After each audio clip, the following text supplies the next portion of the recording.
Let's talk to Marc Ostwald. He's a strategist at ADMISI. Very good morning to you, young Mark. Good morning. Right, 4 thought-provoking slides coming up. Without further ado, let's kick off the Fed rate expectations by meeting.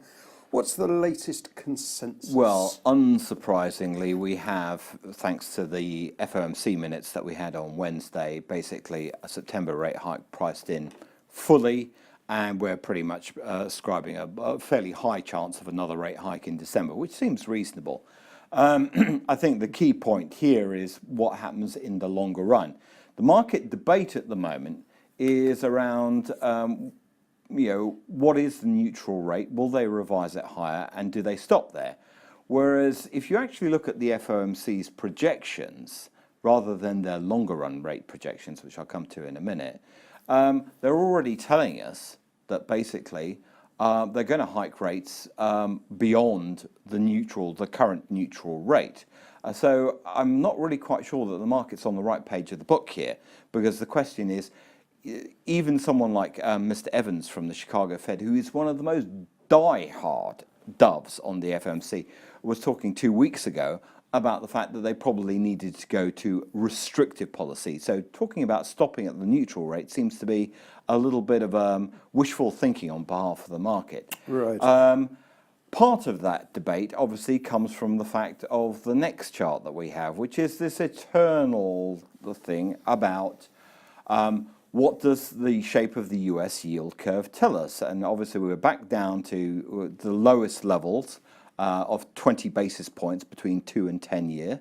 There are a lot of people who keep on saying, this is a harbinger of recession. Well, it's well worth going back to 2000, which is why I've included that as well as the 2007 period, because in 2000 we didn't go into recession, even though the yield curve actually did go inverted. Obviously, we had a big stock market upset. There's no question about that, but that was much more, we started off with the dot-com bubble bursting, and then obviously we had the big hiatus due to 9/11.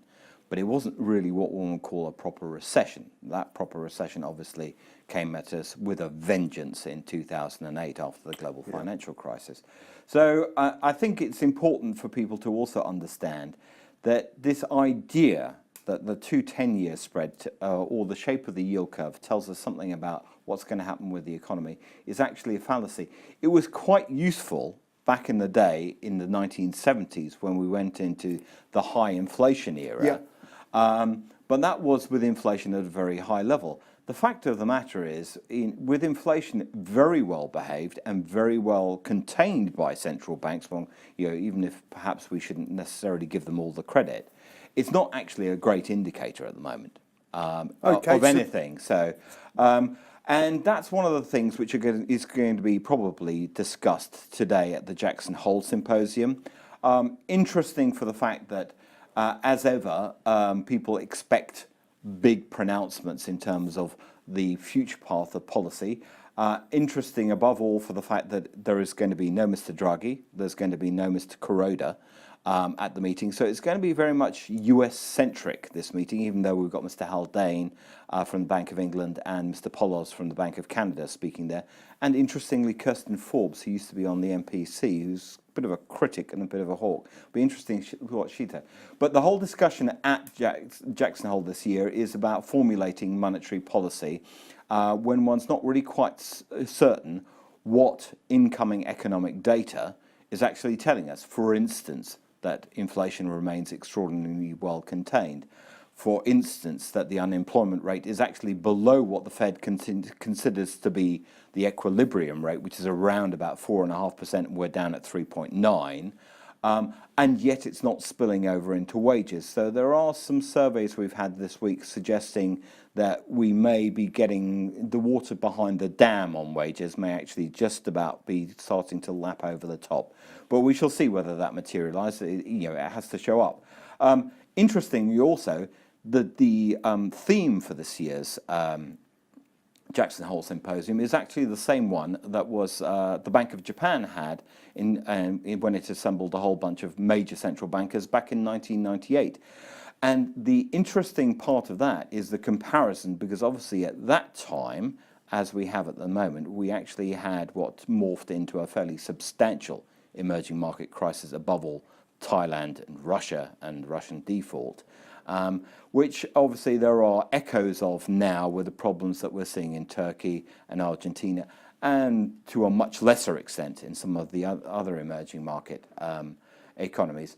But at that time, there was a paper prepared for that meeting by a Fed staffer, and they basically came to the conclusion, looking back over a long history of central bank policy, not just the Fed, and it suggested that if you're not quite certain what the economic indicators are telling you, if they're not quite performing as economic theory would tell you, you're better to err on the side of being more aggressive in monetary policy than not. So that, I think, is another interesting aspect. If we go to the next chart, I think what's interesting about this is this is the FOMC's projections of where the neutral rate is for project. It's not necessarily where their short-term target is, because they're basically projecting that by 2020 the rate will be actually 3 3/8, i.e. 3 1/4, 3 1/2, if one talks about it in upper.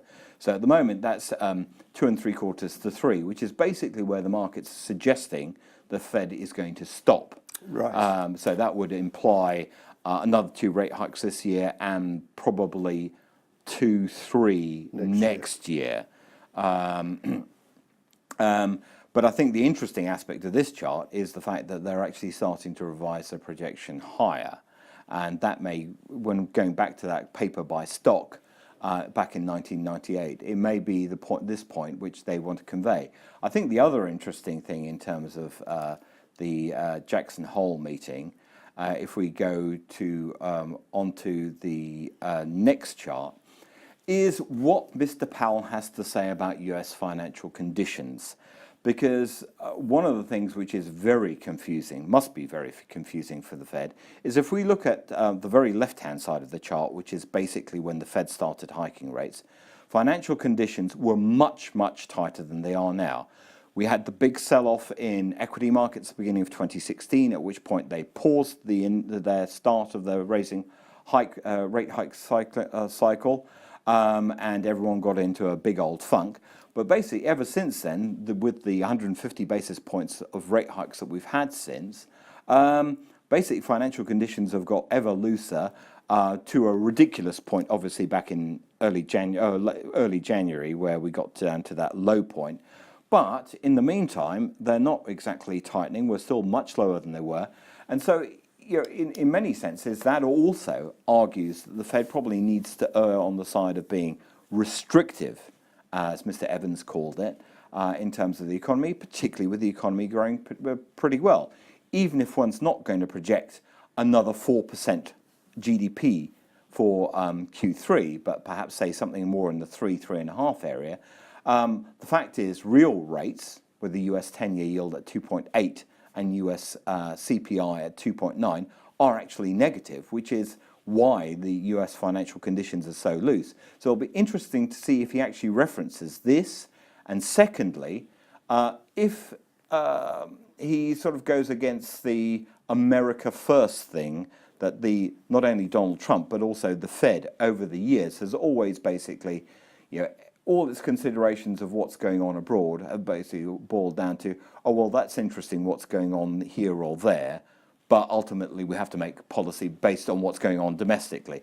So now, this time, particularly with emerging market countries having borrowed so much in the last 10 years, above all in dollars, is there any concern at the Fed that if we carry on crystallizing some of these emerging market risks, that they will have to pay much more attention to what's going on abroad, for fear that some of the refinancing will prove quite difficult for some of those emerging markets, and thus give a bit of a negative feedback loop into the US financial system. So, very interesting speech coming up today from Mr. Powell.